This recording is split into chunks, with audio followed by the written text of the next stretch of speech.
Good morning, everybody. It's 7:45. I'm in office down here in Wellington. I came in last night. I had to get my Minority View, or New Zealand First Minority View, off to the Education and Science Select Committee clerks so that we could discuss it as a committee, along with others, and the final report around the Education Update Amendment Bill on Wednesday this week. So I needed to bang that one out, so there you go, they've got that away. I also just want to make a comment. Yesterday I couldn't get down to the protest initiated by the Wellington girls, young ladies, and unfortunately I had to get that report out, so I just could not get up and leave my desk. But you know, well done, and obviously the leadership at the college, make sure that these young women understand that they have the power through peaceful protest to make their voice heard, among other ways obviously, but by influencing Select Committee, by using the processes that any democracy has to make sure that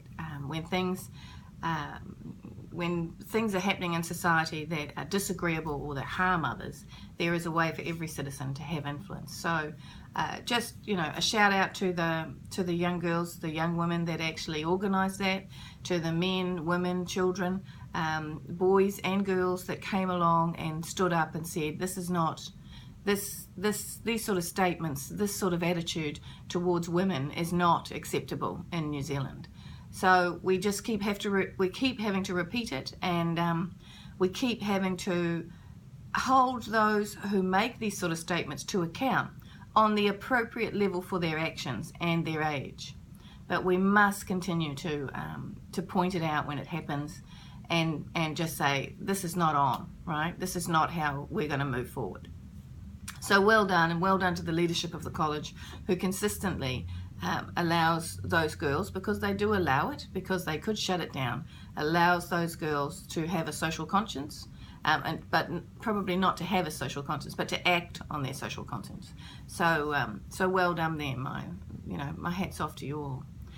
I just wanted to touch on 3 bullet points that are inside. I'm sticking with our early years part of our policy today, and this is around Tiko Kohanga Reo. So the 3 bullet points are to work with Te Kohanga Reo National Trust to develop a supportive, sustainable funding model that future-proofs both Kohanga Reo as an essential stakeholder in our early years and early childhood public education sector. Then it is liaise with stakeholders to ensure that academic and professional value is assigned to and inherent within any Te Kohanga Reo qualification, and explore the option of Te Kohanga Reo funding being reallocated to the Ministry of Māori Affairs in recognition of its founding principle as a language nest. So this was talking to a couple of the trustees of the Kohanga Reo Trust. That ran into difficulty, the trust itself ran into difficulty with requirements to provide early childhood education standards and so on and so forth. So because they became funded from the Ministry of Education, the purpose for their being became different, and it started to be controlled by different parameters. And those parameters were from around early childhood education.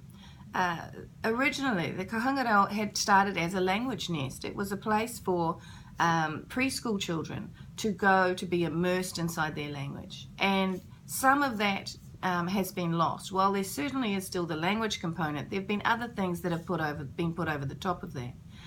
And it's a conversation that we've been having with them regarding whether that's been a good thing or not. We also want to make sure that the staff, the kaiako inside the Kohanga Reo units, are recognised for the skills that they have. And at this stage, the trust was saying that they train up many kaiako, and then they go off and find employment in the private sector because they're not qualified or recognised as having a qualification or a specific skill.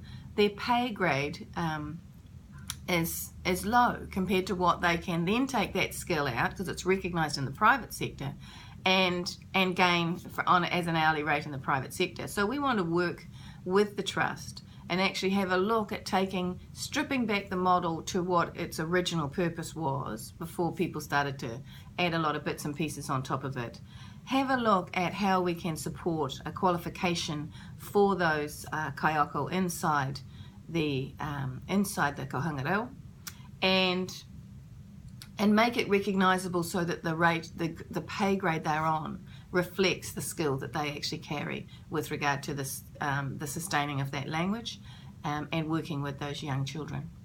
Okay, that's it. Bye.